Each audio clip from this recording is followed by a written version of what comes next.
zwetdrip. Toen ik een snijtemoorn in juli onder het hudraven stroffelen op een betonreed door de grijden, zeeg ik achterom wat de mogelijke oorzaak was hier.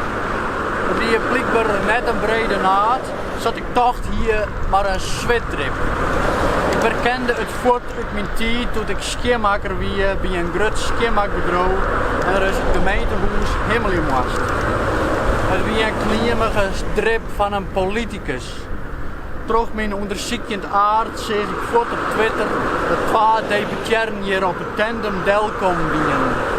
Het tegeltje bij ons heette mem in de koken kwam weer van het netvloers. Dat er skate nog geen biogas is als de net marketing efter zit.